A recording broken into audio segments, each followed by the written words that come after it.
saved my life. You will not find anybody in this world that loves dogs as much as me. But when I was 5, I hated them more than anything else that could ever exist. Yeah, even spiders.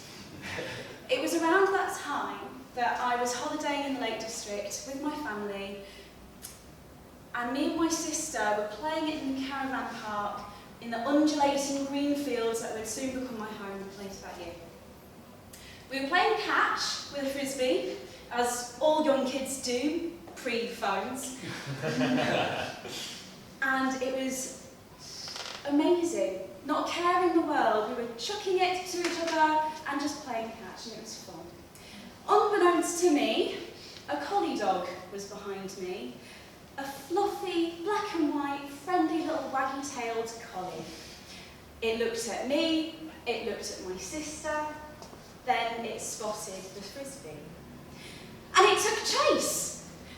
Unfortunately for me, the frisbee was in my hands. I refused to let go. I was running for my life, screaming, crying, white knuckles on the frisbee, and I fully thought it was going to be the end of Jasmine's Hovel.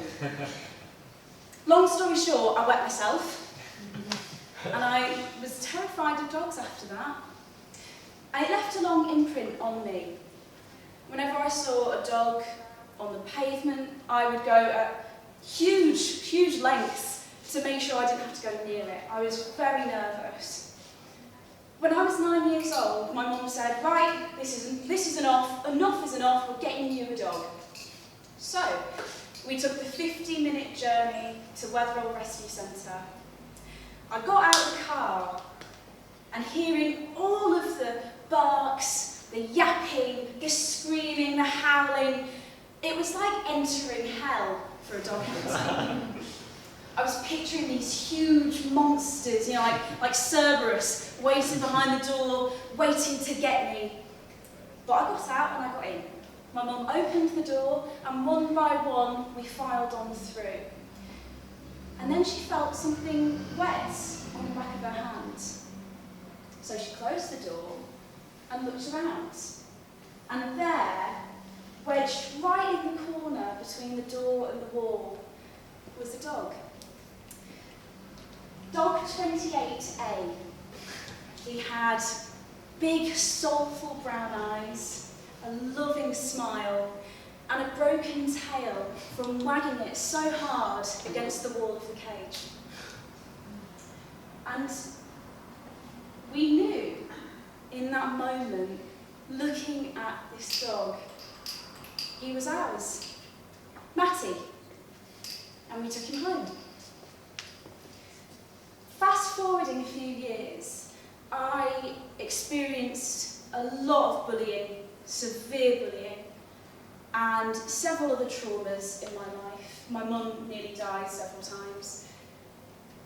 And I would come home from school after a day of being bullied, and I would cry. I'd sit on my stair and I would just cry. Nobody would come up to me apart from Matty. And he was the only one that was there for me throughout that whole entire time. And we learned that it wasn't us saving Matty, it was him saving us. It was one lick behind that door.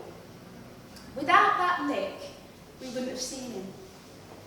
Matty had been there for 1 year behind that door, watching hundreds of people come and go.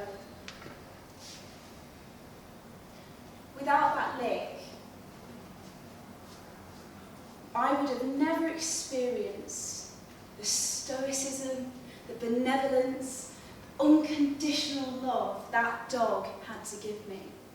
Matty saved my life more times than I could ever count. And he's passed away now. He gave us 13 years of this beautiful, broken-tailed, wagging happiness. And it is my message to you that when you rescue a dog, when you adopt a dog, it's not just you giving them a second life. You're giving your own another chance too.